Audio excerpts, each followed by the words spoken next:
Painting baseboards in your home is one of the best cosmetic improvements you can make in a room.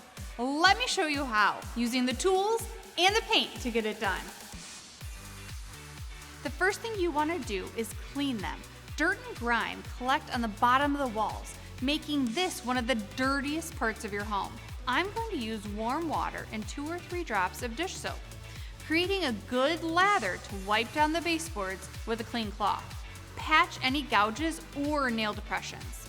Just use a little spackle. If they are hard to reach with a putty knife, just use your finger. I suggest using a flexible sanding sponge around 220 grit versus sandpaper.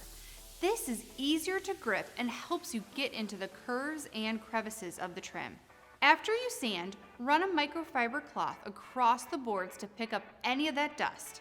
Apply ACE's Clean Release Painter's Tape to tape off the lower edge of the wall right above the baseboards. Follow up with a damp cloth to lock in that tape to the wall. Now, if you have carpet, lay down some painter's tape and slide it under the baseboard with a putty knife to prevent any drips.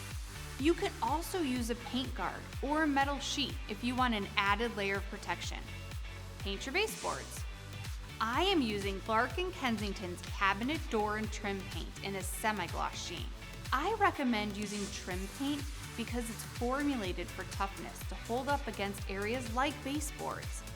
This paint is also self-leveling, meaning it's formulated to level out evenly on the surface as it dries, offering a super smooth finish.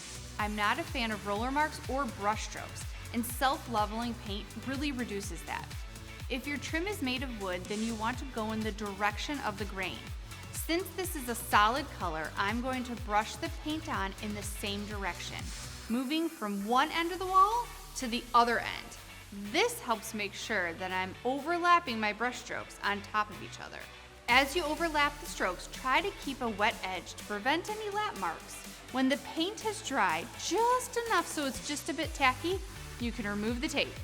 If you notice that paint got on your carpet, move quickly before the paint dries. Please resist the urge to scrub. Instead, with a paper towel, lots of them, gently blot it as much as you can. Then take some soapy water and keep blotting to really bring up all that paint. This looks great. And if you have any leftover trim paint, let me show you how you can use it on some cabinets. That video is coming up next.